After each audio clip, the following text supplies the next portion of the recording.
Olá, Gabi chegou. tudo bom, Tudo Carol? bom? Tá me ouvindo bem?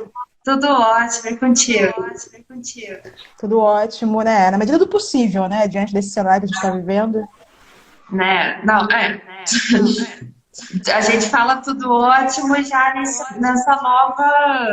nesse novo padrão aí, que é no limiar, né? Sim, um Então, dia de cada vez.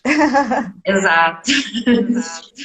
Então, vou falar um pouquinho sobre o tema de hoje, né? Uma pesquisa de 2018, exposta no relatório do Sebrae, chamado Relatório Especial sobre Empreendedorismo Feminino no Brasil, colocou o Brasil como o sétimo país com a maior proporção de mulheres empreendedoras iniciantes.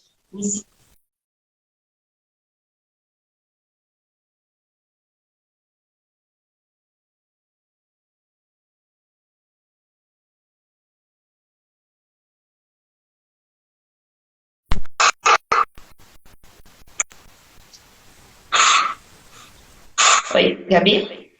Oi, eu não sei se é a minha conexão, mas deu uma travada aqui. Acho que é a minha. É mais comum do que a gente imagina, né? Essa nova realidade também que demanda mais o home office, acaba que a própria conexão não dá conta, né? As conexões É, domésticas, né? Mais sim, tranquilo. não, aqui em casa, por mais que a gente invista, porque os dois trabalham no home office, é aquela coisa, né? Então, Sim, faz parte. mas seguindo o que eu estava falando, o Brasil ele foi em 2018 colocado em sétimo lugar num ranking com a maior proporção de mulheres empreendedoras iniciantes, ou seja, com menos de 2 anos de negócio. Além disso, essas mulheres as mulheres são quase metade das makers aqui no Brasil. E só que elas estão sempre, geralmente, nichadas, né? Ou beleza, ou trabalham com beleza, ou trabalham com moda, ou com alimentação. E também a proporção de negócios, né? Por necessidade, é assim, estrondosa, por conta, né, do que essa pesquisa relata. O local também, geralmente é em casa, funciona em casa. E, como eu falei, a necessidade de uma fonte de renda foi o principal motivo da abertura do MEI. Ainda segundo esse relatório do Sebrae, os maiores desafios de uma empreendedora são o preconceito, a dupla jornada e a autoconfiança. E por isso que a gente chamou aqui hoje, porque a gente acha que você, empreendedora, mãe, jornalista, mais que ninguém, poderia falar um pouco sobre esses desafios que é ser mulher e empreender no país. Sim, primeiramente, obrigada pelo convite, é um prazer participar. A gente já se conhece de longa data, né? Jornalistas, trabalhamos na época da redação juntas. Então, assim, a gente costuma hoje avaliar e trazer essa glamorização, né, do termo empreendedorismo. Mas eu sempre costumo reforçar que lá atrás as nossas mães e avós, elas já eram empreendedoras, né, sem saber. Por quê? Hoje a gente consegue, a partir de pesquisas, enfim, a gente tem esse amplo monitoramento e nomenclaturas. Então, você hoje tem, para empreendedorismo, várias nomenclaturas. Tem o materno, social, enfim, mas são coisas que já existiam lá atrás, né? Nossas mães, as avós, ou eram costureiras, ou cozinhavam para fora, enfim, elas sempre tinham outras tarefas, né? E que, naquela época, era para ficar em casa cuidando da criança, né? Cuidando dos filhos, mas também elas trabalhavam. E, então, assim, hoje a gente tem esse termo, né? Empreendedorismo feminino, empreendedorismo materno, enfim, são diferentes, né? mas são realidades que já existiam, sabe? São ancestrais. Todo mundo conhece uma mãe, uma avó que dava aula como explicadora, ou que fazia bolo para fora, sabe? Enfim, eu sempre gosto de abrir falando sobre isso, né? Porque, enfim, outras mulheres lá atrás passaram muitas coisas para que nós hoje estejamos aqui falando sobre isso. E que muitas vezes não era chamado de trabalho, né? Era uma Até hoje. dinheirinho extra que entrava. Sim, sim. Até hoje, essa realidade é mais comum, porque mulheres que trabalham, né, o trabalho doméstico, ele é muito mais pesado do que o nosso no escritório, de 9 às 18, sabe? Porque você tem um horário para começar e finalizar. O trabalho doméstico, ele não tem limites. Então, imagina uma mãe, uma mulher com a sobrecarga. Ela não precisa nem ser mãe. Você hoje, sendo mulher, você tem a sua sobrecarga, você tem que cuidar do seu lar, tem que cuidar da sua família, né? Você, seu companheiro, e acaba que a própria sociedade, ela impõe isso. E não é só no Brasil, porque se você vê, por exemplo, a mulher casa, ela quer, enfim, ser mãe. Um exemplo, né? Estou até já puxando outro assunto. Talvez você fosse falar mais para frente. Mas assim, o que a gente vê a realidade hoje é a seguinte: a mulher, ela quer ser mãe, ok. Se você chega no mercado de trabalho agora, você, Carol, hoje você é empreendedora, tem a sua agência, mas você chegando no mercado de trabalho agora, o que é a primeira coisa que a RH iria te perguntar? Você é casada? Ah, sou casada. Você quer ter filhos? Então, ali já acontece a divisão. E a gente pode mencionar vários outros exemplos, né, que eu posso mencionar ao longo aqui. Mas o papo de empreendedora, né, ele surgiu muito por isso. Porque eu sempre trabalhei muito, né, eu sempre tive orgulho das coisas que eu construía. Só que quando veio a maternidade, veio questionamentos. Porque até que ponto eu sou mulher, eu sou mãe e a sociedade me vê? Porque a partir do momento que você resolve avançar essa etapa, né, que é a maternidade, você já começa a sofrer um outro preconceito, porque a gente só sofre preconceito por várias etapas. E aí chega nesse nível da maternidade, eu acho que ele é o auge, por isso que a gente vê estudos que comprovam que 70% das mulheres começam a empreender após a maternidade. Sabe? Enfim, eu ia me apresentar, mas eu até comecei a compartilhar isso com vocês, porque eu acho muito importante a gente começar a fazer essa autoavaliação. Ainda mais nós, né, que temos agências, enfim, em resgatar essa questão de falar, diversidade, ok, equiparidade de gênero, mas até que ponto isso é validado mesmo, sabe? Até que ponto a gente está ali colocando, aplicando aquilo que a gente fala, sabe?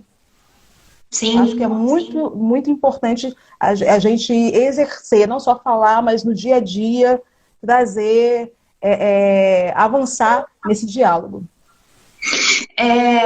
Fala um pouco do que te fez criar o Papo de Empreendedora, porque você é jornalista, criadora da Gamark, comunicação, assessoria? Gamark Comunicação. Isso. E resolveu criar o Papo de Empreendedora. Conta um pouquinho dessa tua trajetória. Tá ótimo. Eu até atravessei um pouco, né? Ao invés de me apresentar, oi, gente, eu sou a Gabriela Anastácia, sou jornalista. Eu costumo brincar o seguinte: sou empreendedora, mãe, jornalista, não necessariamente nessa ordem. Porque há momentos, né, que a gente vai equilibrando ali a balança, enfim. E a Gamark surgiu em 2013, uma agência de comunicação, social media, assessoria de imprensa, e eu vim avançando, né, de meus projetos profissionais, que sempre foram meu foco. Depois de 10 anos de relacionamento, que eu fui engravidar, em 2016, e eu pensava, como eu sou filha única, então assim, eu pensava que seria tudo flores, né, que eu conseguiria trabalhar, cuidar da criança e seguiria a minha vida normal, vamos dizer assim, né? Começa a comunicar às pessoas que você está grávida, é a pergunta: e aí, você vai parar? O que você vai fazer agora da vida? Não, sabe? É muito isso, esse questionamento. Ah, então você vai ficar em casa agora, vai ser dona de casa, vai dar um tempo? Eu falei, não, eu vou, né, fazer como minha mãe fez. Trabalhou e cuidou da filha, né? Então, eu comecei a perceber que nesse período que eu engravidei, algumas contas que eu atendia, principalmente masculinas, né, de empresas que são gestores, em maioria homens, eles começaram a cancelar os contratos. E aí eu acabei ficando com alguns contratos que eram mais das mulheres. Eu fiquei olhando assim, fiquei meio que me questionando, será que eu estou fazendo alguma coisa errada? Porque eu me organizei toda para, independente da licença maternidade que eu tirasse, que eu continuasse acompanhando os projetos, enfim. Mas eu percebia que ali ele já ficava olhando assim, já começa a questionar o seu compromisso, a qualidade de trabalho, e ia pensar, poxa, ela vai priorizar a criança ao invés do trabalho. E aí eu meio que criei um perfil no Instagram, que é esse, Papo de Empreendedora, em 2016, meses após o nascimento do meu filho, como um diário, um desabafo, e acabou que eu fui percebendo que também era o problema de outras mulheres, que elas não se enxergavam mais, né, no mercado de trabalho, ou então nos seus próprios empreendimentos, elas se viam questionando até que ponto que até o limite, né, da maternidade e do trabalho. E aí foram criando laços, até que se consolidou no que ele é hoje, né, em 2020 ele é um movimento de impacto social, voltado para a educação empreendedora de mulheres. E a Carol Gaudiano, ela é consultora de RH do Sebrae, ela fez um comentário que o mercado ele lida muito mal com a maternidade, tudo que é diferente, né? E que o teletrabalho ele está sendo aceito, só que não tem outro jeito de realmente ser, né? As empresas precisam continuar. Vai muito com o que você está falando, no sentido de se reinventar, né? Porque nós estamos num mercado de trabalho extremamente, vou dizer machista, mas no sentido de controlado por homens. E nós temos uma realidade completamente diferente da deles, nós mulheres. Então, o desafio justamente vem justamente nessa diferença de horários. Sim, e acho que um dos maiores desafios hoje, né, nas empresas é mudar a cultura organizacional. Porque a gente vê não só no Brasil, mas até outros países que tem uma licença paternidade, né? Licença paternidade, onde o homem pode estar com a companheira ajudando após o nascimento, né? Que eles não tiram. Por quê? São mal vistos. E aí eles preferem não tirar a licença paternidade, né? Até porque, na maioria dos países, chegam até 70% o salário dos homens ser maior do que as mulheres. Esse é o nível em alguns países, né? Então, eles preferem o quê? Não tirarem a licença paternidade e não ficar com a companheira, não cuidar das crianças. E as mulheres têm uma sobrecarga enorme por conta disso, né? Você pensa o seguinte, você precisa estudar, está sempre atualizada. Você precisa cuidar de um ser humano, você precisa cuidar da sua casa, né, do seu lar, e você precisa cuidar das entregas de trabalho. Então, são muitas tarefas. E aí é que as empresas, elas precisam ajustar a cultura. Porque, primeiro, eu gostei do que a Carol trouxe. Carol, uma coisa que eu percebo muito, né, quando eu converso com empresários de pequenas e médias empresas, é o seguinte: eles têm o hábito de, vamos adotar o teletrabalho, mas eles não flexibilizam. Então, o que adianta adotar o teletrabalho para que a pessoa fique ali de 9 às 18, só para constar, enquanto a casa está um caos, porque ela tem que administrar a escola da criança, né, o filho, dependendo da faixa etária, ele estuda. E as escolas estão funcionando também nessa modalidade de online. Então, eu acho que o teletrabalho é muito bom, é positivo, mas é preciso flexibilizar de acordo com a tarefa que você exerce. É impossível um casal estar em casa, trabalhar em tempo integral, de 9 às 18, enquanto há crianças no mesmo ambiente, que precisam de atenção. Então, tem que existir uma organização melhor, isso tem que fazer parte da cultura da empresa, porque não adianta a empresa dizer que, não, eu compreendo, eu ajusto, a gente tem o teletrabalho, tem o home office, enfim, mas que ela não pensa na flexibilização e, primeiramente, uma coisa, chegar para a funcionária e perguntar: olha, nós precisamos entregar esse resultado. Eu quero validar a sua nova formato de trabalho, enfim. Como é que podemos fazer isso juntos? Ele sai delimitando sem entender a necessidade do outro, sabe? No início da pandemia, eu e um amigo, né, o Thiago Tauran, nós fizemos um e-book falando um pouco do trabalho home office para a gente poder compartilhar de forma gratuita, enfim. E aí, um dos empresários, né, desse e-book, ele baixou e ele veio questionar o seguinte: ok, eu vou ajustar agora para a modalidade de home office, mas como eu controlo o meu funcionário? Como é que eu vou saber? E aí eu fiquei olhando aqui, eu falei para ele, respondi, né? Cheguei por mensagem e falei, de uma forma bem simples: vocês vão conversar, vão definir quais são os objetivos, fazer um checklist e você vai avaliar as entregas. Não tem outra forma. Exato. A Flávia falou isso. Falta de empatia total com o funcionário, né? Porque o dono da empresa, ele tá bonitinho lá de home office, mas assim, ele tá ganhando boa parte do dinheiro. Então, se ele vai trabalhar da tarde, se ele tem gente para cuidar das crianças na casa, ótimo, beleza, né?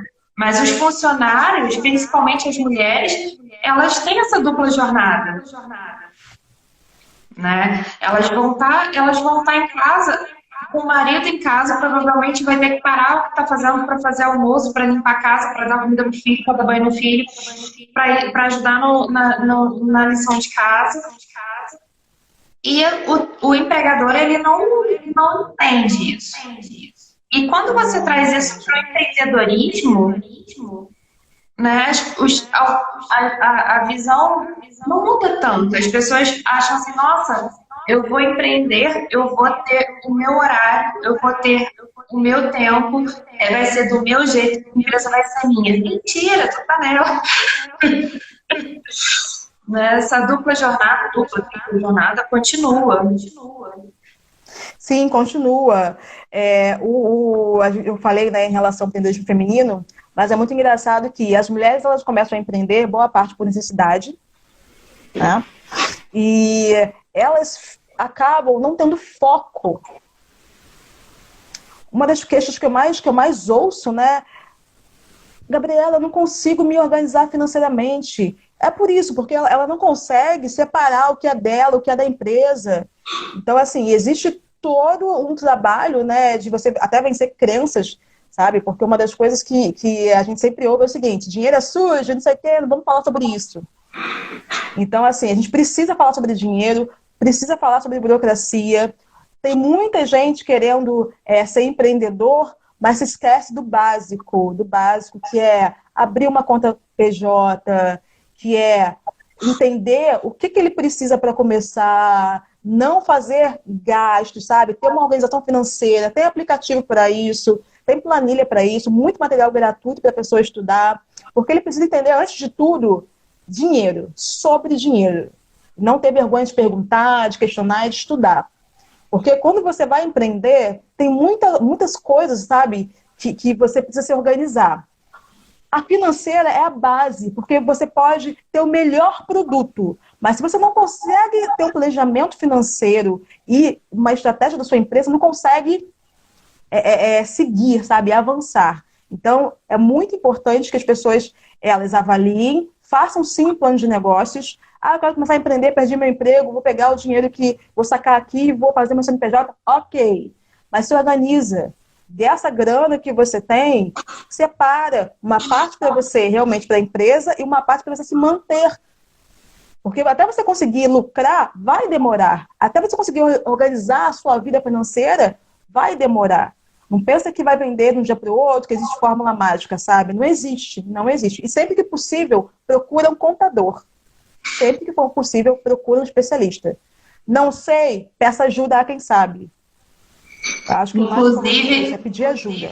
já vou dar um spoiler que a nossa próxima live, não sei quando vai ser, mas a nossa próxima live já está com o tema definido e já tem convidado.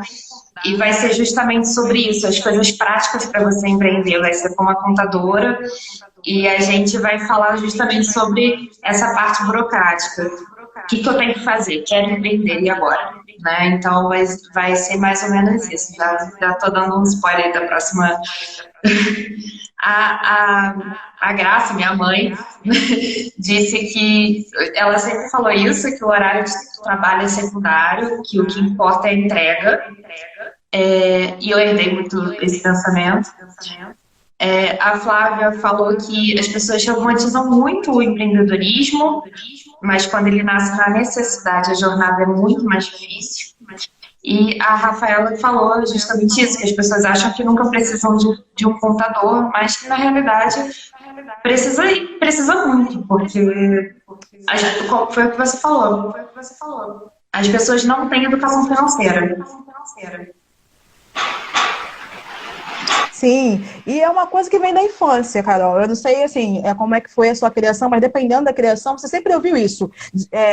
Dinheiro, quem tem dinheiro é a pessoa errada, sabe? Dinheiro é sujo, dinheiro é negativo. Então, são essas crenças que a gente trouxe, sabe? Dos nossos antepassados, que a gente precisa vencer a cada dia.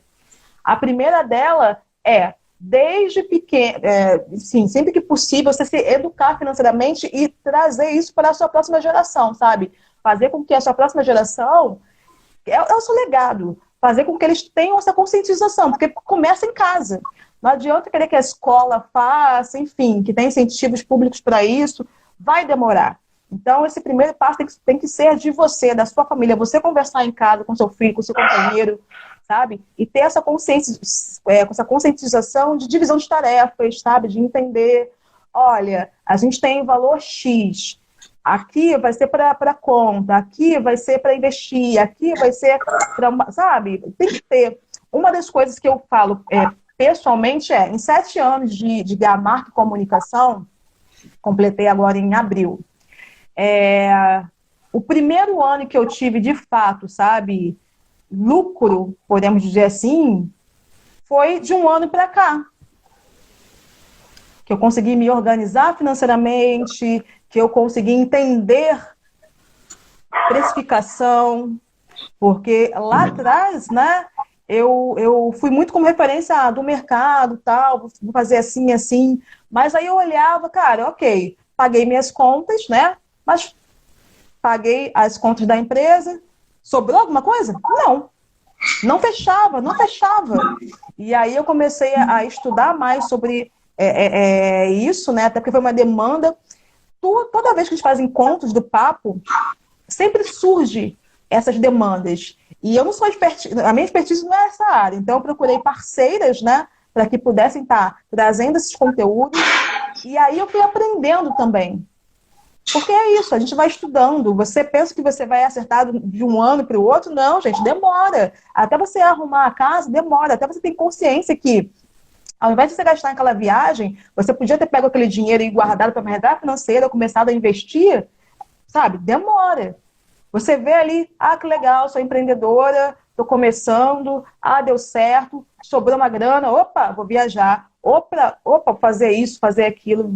E aí...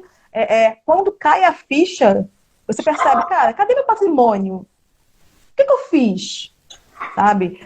Então, assim, eu acho que por experiência própria, eu compartilho isso com vocês, porque foi uma realidade minha que só começou a bater na porta depois da maternidade, que era a importância de ter reserva financeira, sabe? Porque, e se acontecesse alguma coisa com meu filho? Comigo? Ele tem plano de saúde, eu não tinha. Tá entendendo? Então, são coisas que você precisa começar a avaliar quando você vai empreender, porque você precisa botar tudo ali, embutir tudo ali. Então, você tem que planejar o seguinte, ok, vou começar a empreender, mas eu preciso de A, B, C, os meus custos fixos são esses. Então, você precisa receber o que você realmente fecha as contas, sabe? Acho que o melhor termo é essa. Não viva para pagar boletos.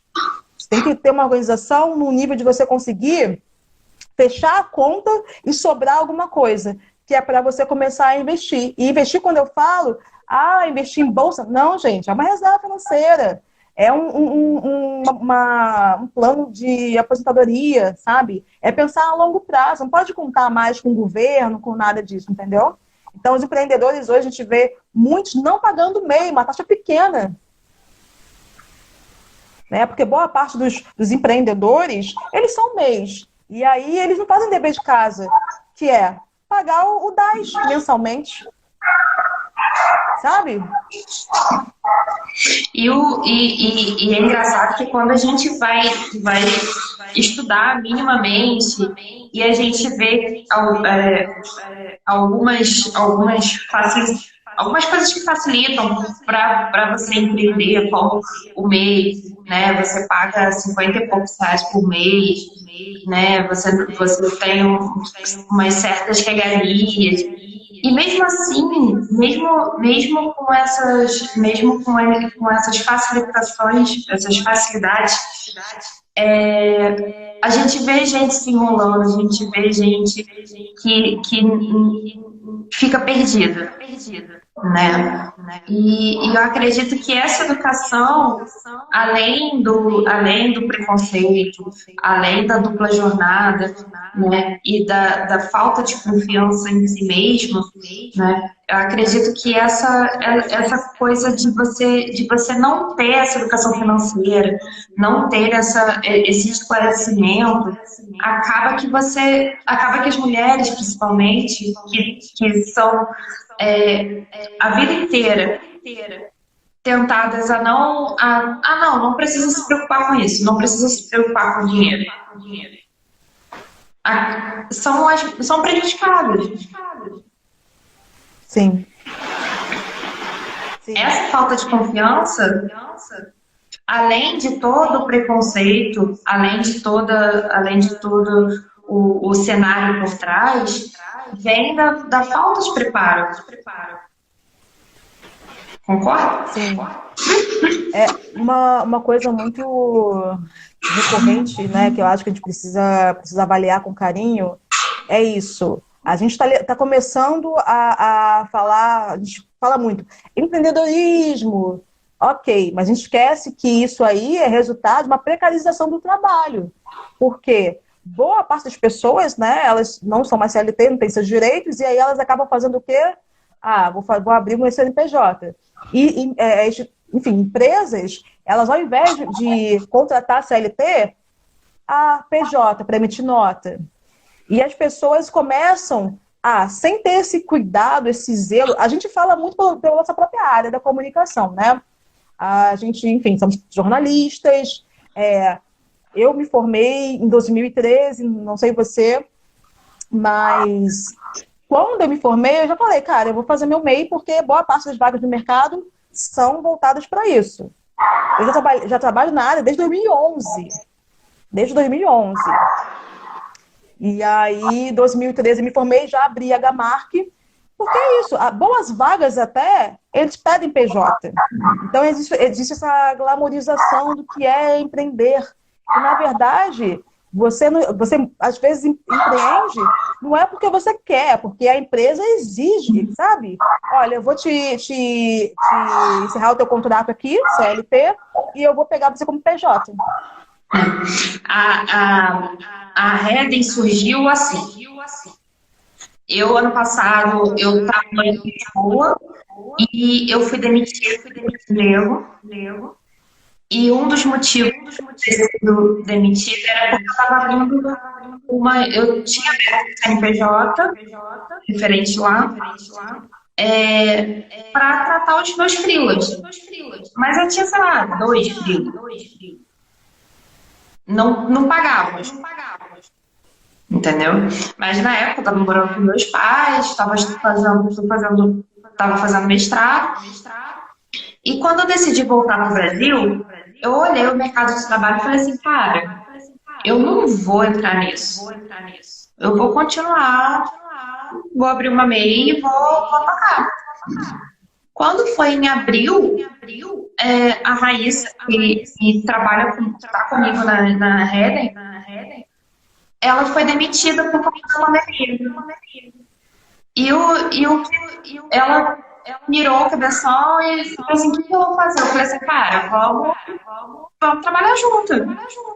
Vamos somar esforços. Eu crio conteúdo, você é designer, você cria artes maravilhosas, então vamos juntar.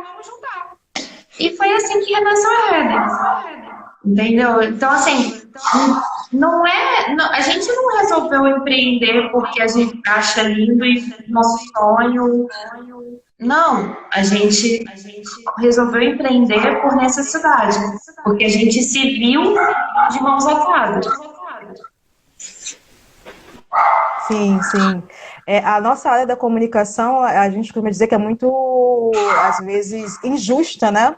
Porque primeiro que as redações, que foi onde nós começamos, elas reduziram drasticamente, mas assim, a gente entende que não é só no Brasil, isso é mundialmente, né? Jornalista não é valorizado, essa é a realidade. Por mais que saiu uma pesquisa recente dizendo que os jornalistas hoje são os mais algo do tipo, né, confiáveis, né, dentro desse meio de pandêmico que nós estamos, mas ainda assim isso não reverbera em valores, em salários, em contratos.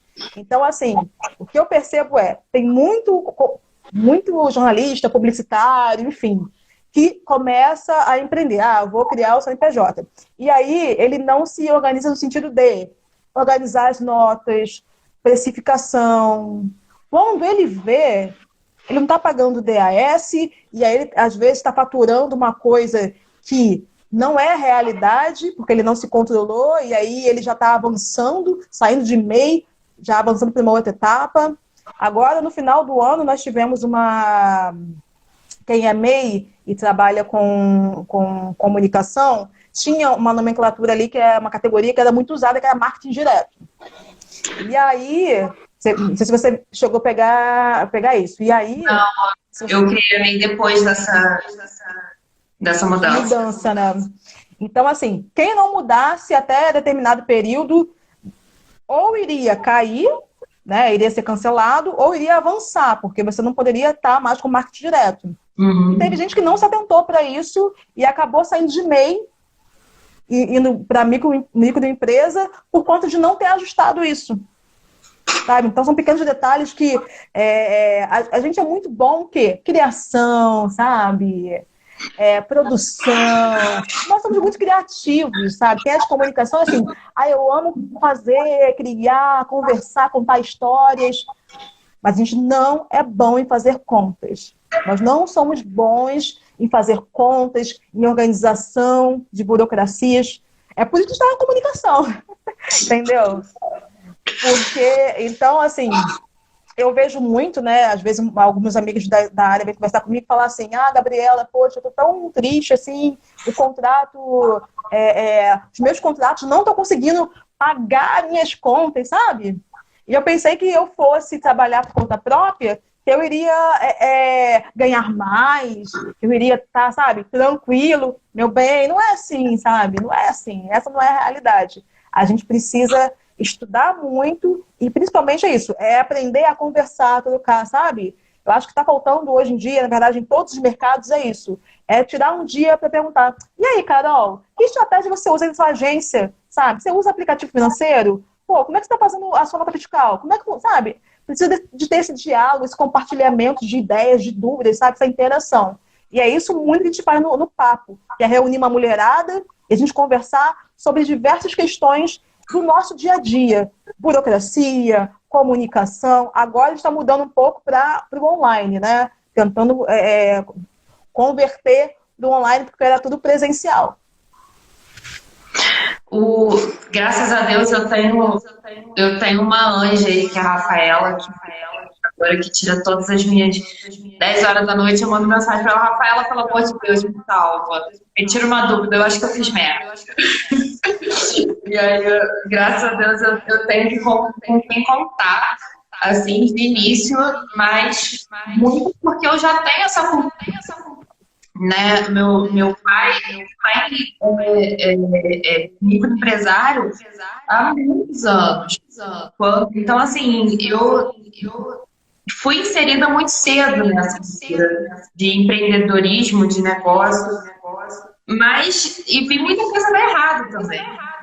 Sim. Viu as coisas darem certo e viu as coisas darem errado. Então, quando a gente vê pessoas que não têm, às vezes, a mínima estrutura, né? Não sabem como fazer e querem começar, é muito bom ter uma rede de apoio como o Papo de Empreendedora para você, pelo menos, ter um porto seguro, sabe? Pelo menos você ter um lugar onde você troca ideia.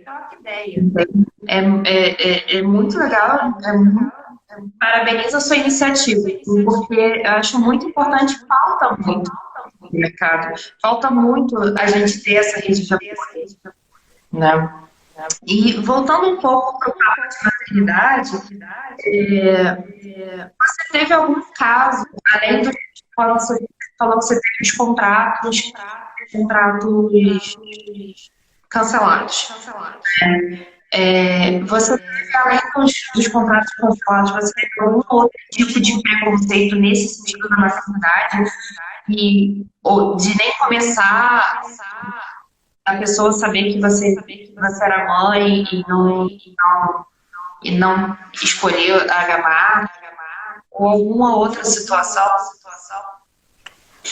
Olha, um que eu me recordo agora é eu grávida indo tomar um café com um potencial cliente para conversar, né, sobre...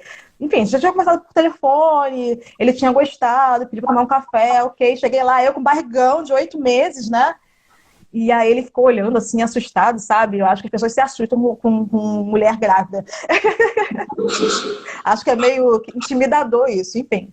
E aí ele ficou perguntando, assim, ele não perguntava do que eu iria fazer para a empresa dele, ele perguntava o seguinte: tá, mas tem alguém que trabalha com você?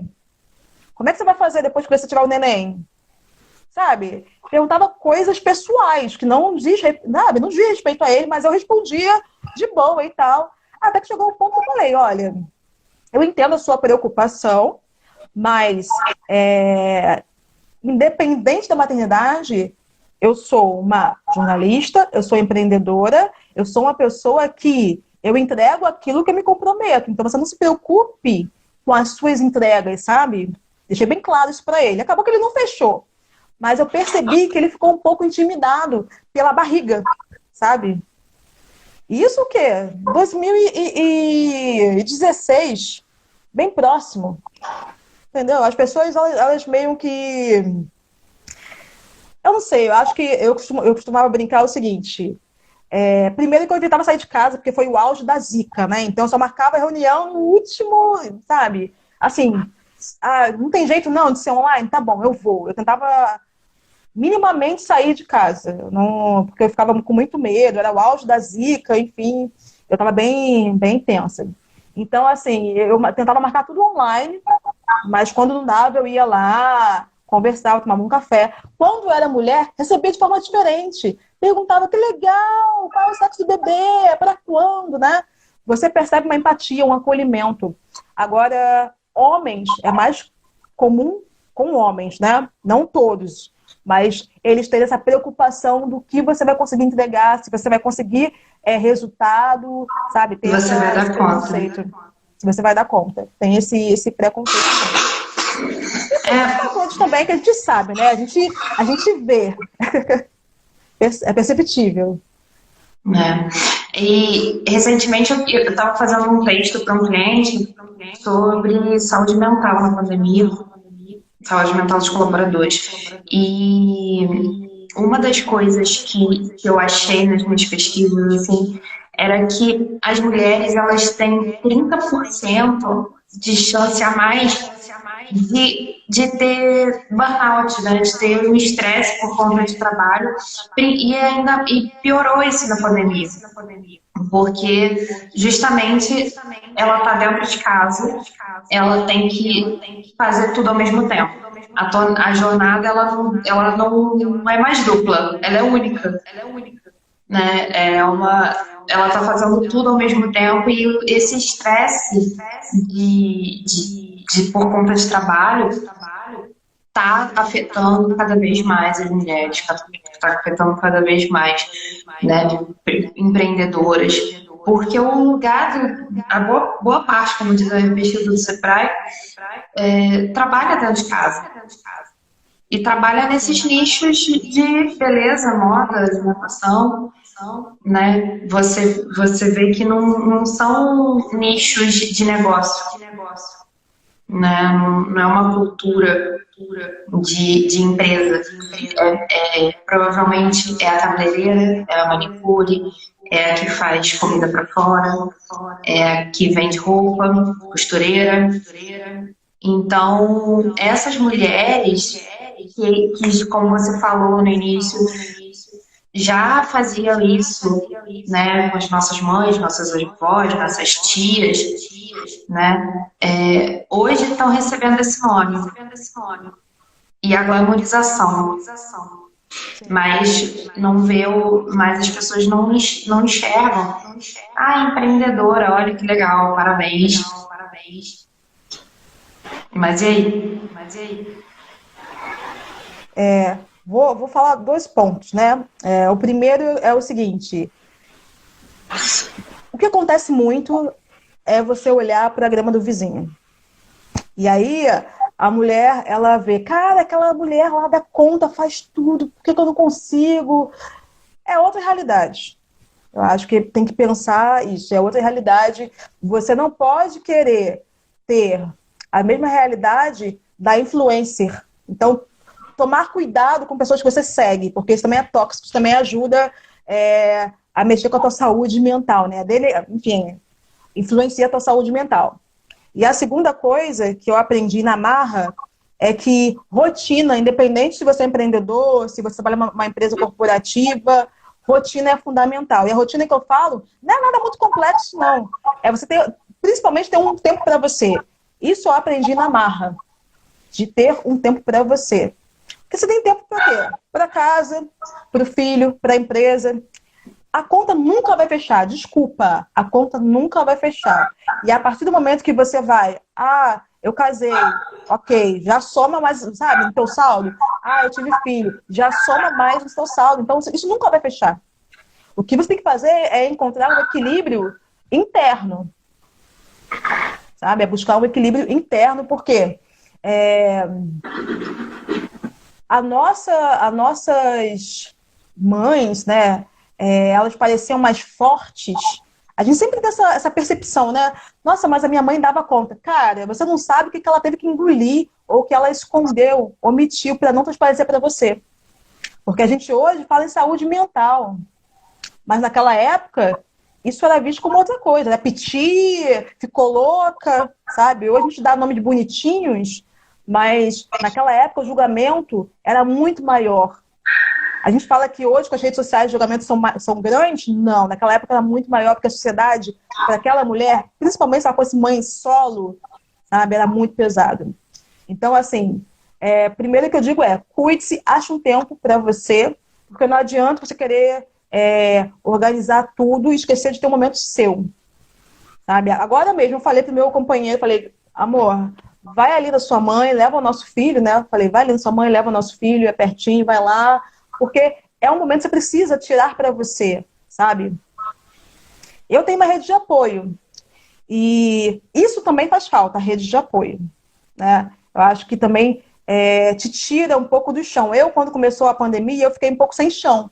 Porque eu tinha escola, tinha uma cuidadora, tinha toda uma logística para que ele não me visse como eu realmente sou. A louca, sabe? Eu sou louca por trabalho, eu amo o que eu faço. Mas eu nunca quis que meu filho visse isso. Porque eu achei que ele fosse ficar traumatizado, sabe? Então, eu fazia questão dele ficar em horário integral na escola, para que eu pudesse trabalhar com calma. E quando chegasse em casa, aí sim, eu seria a mãe perfeita. Mas não existe essa de perfeição. Existe que eu posso ser melhor para ele. E foi isso que eu aprendi nessa pandemia. A maior lição é essa. É ele me ver como eu sou e as minhas vulnerabilidades. Ou seja, cara, tem dia que a gente pede delivery. Eu não vou cozinhar, eu tô trabalhando. Eu prefiro ficar com ele, dar atenção a ele, sabe? Do que ter que fazer comida. Eu sei, é errado? Pode ser. Mas hoje é a minha realidade. Eu tô respeitando isso. Então, respeite-se. Primeiramente, estude para entender o que funciona para você e o que não funciona. E segundo, respeite seus limites, sabe? Você não precisa dar conta de tudo. Senão você não há saúde mental que dê conta. E cuidado com quem você segue também, porque isso é muito tóxico. Não adianta você seguir, é empreendedora de sucesso. Cara, é outra realidade, não é a sua. Eu tenho uma prima e ela é professora e assim, a filha dela ficava em escola integral e ela ia trabalhar, quando ela saía do trabalho, buscava a filha, chegava em casa, dedicação exclusiva para a filha. E ela falou que agora na pandemia ela está se sentindo a pior profissional, a pior mãe, a pior esposa, porque a sensação é justamente essa, que não dá conta, né? E a situação é a adaptação, né? A gente, como a Carol falou aqui, que é uma forma de opressão, essa coisa de ser a dona de casa, da família, a mulher da família, a mulher do trabalho, e ser mãe, ser a super mãe e dar conta de tudo ao mesmo tempo. Não é possível o tempo todo. Não é possível. Se você for ficar pensando nisso, focando nisso, você enlouquece, né? Porque começa assim, você fica pensando no que você não deu conta. E você esquece que você fez uma listagem enorme de outras coisas. E aí você começa a perder o sono, porque você trabalha mais, né? O companheiro vai dormir, o seu filho vai dormir, você vai fazer o quê? Trabalhar. E a conta não fecha. Porque se você não dorme bem, você também no dia seguinte não está bem. E é um ciclo, sabe? Então, assim, eu acho que a gente tem que tomar o cuidado de antes... Até um ditado, né? Na verdade, não é um ditado. É o que o pessoal lá no aeroporto faz, né? No avião quando cair a máscara, coloca em você primeiro, sabe? É isso que a gente precisa aprender a fazer, entendeu? É você se cuidar para você cuidar dos outros. Não adianta você querer dar conta de tudo que não vai fechar. Desculpa, terapia, meditação, isso ok, mas a conta não vai fechar, gente, desculpa. Não vai fechar, a gente está numa outra realidade, sabe? A gente não tem rede de apoio. Assim, eu tenho meu companheiro hoje, né, que ele trabalha fora ainda, que infelizmente ele não tem essa possibilidade, né, de estar no home office, o trabalho dele não dá essa possibilidade, ele trabalha fora, então a gente administra o nosso tempo, né, tem aí o companheirismo, o cuidado, mas, cara, mesmo assim eu me sinto, às vezes, sobrecarregada. A conta não fecha e eu comecei a enxergar assim, não fechou? Beleza. Estamos em outra realidade. Se há 4 meses, enfim, que é nem sei se eu calculei certo agora, mas enfim, eu conseguia executar minhas tarefas em 4 horas no dia e eu saía orgulhosa por isso. Nossa, fiz tudo em 4 horas. Eu tinha esse exercício, sabe? De executar todas as tarefas do meu dia, tudo planejado. Hoje em dia, uma tarefa, às vezes, leva 2 dias. Porque eu tenho uma criança ali comigo, assim, mãe, desenho, mãe, biscoito, mãe, banheiro. E tá tudo bem, sabe? Eu acho que a gente tem que parar de romantizar a maternidade perfeita. Tá tudo bem, descabelada, sem maquiagem na live, tá tudo bem, sabe? Acho que tem que parar de romantizar a perfeição, porque não existe, gente. A conta não vai fechar, desculpa. Não vai fechar. Gabi, eu quero te agradecer. A gente está chegando aqui no final de uma hora. Eu quero esse espaço para você falar à vontade, Obrigada a todo mundo que assistiu, que passou por aqui, que contribuiu com os comentários. Muito obrigada. E fiquem de olho aí no perfil da Agência Heaven, que a gente vai botando novidades aí. Agradecer novamente o convite. Acho que eu me empolguei, falei bastante hoje. Mas o espaço é para esse mesmo, para falar. Uma das coisas que a gente que trabalha home office sente também é a falta de falar com outra pessoa, né? Ainda mais em tempo de pandemia, tem marido e filho em casa, tem hora que você fica meio falar com pessoas, enfim. Então, assim, agradecer pelo espaço, fazer o convite para vocês acompanharem aí o Papo de Empreendedora. A gente tem algumas novidades para estar trazendo, né? E falar para vocês isso, sabe? Vocês, independente se você for homem ou mulher, você está dando o seu melhor nesse momento, sabe? Não se culpe tanto. Não se culpe tanto, porque não tem como ser produtivo nesse momento. Então, assim, só estude para você enxergar se o que funciona para você, o que não funciona, você avaliar e você conseguir se planejar, sabe? Se planejar, que eu falo, não é escrever, não. Você ter lá a sua meta, seu plano de ação, seu plano de execução. Você conseguir fazer aquilo da melhor forma para você. Esquece o tempo dos outros. O seu tempo, tá? E aí fica o convite, novamente, conheçam o Papo de Empreendedora. Muito obrigada, Carol. Brigadão, Gabi. Brigadão, gente. E é isso. Até a próxima. Tá bem? A live vai ficar gravadinha aqui no IGTV. E prometo que eu vou subir essa e a anterior, que eu ainda não subi, pro YouTube e pro podcast no Spotify e nos outros canais, tá bem? Muito obrigada, gente. Muito obrigada a todo mundo que participou. Muito obrigada, Raíssa, aí, pelo apoio. Gente, beijo, boa noite e até a próxima.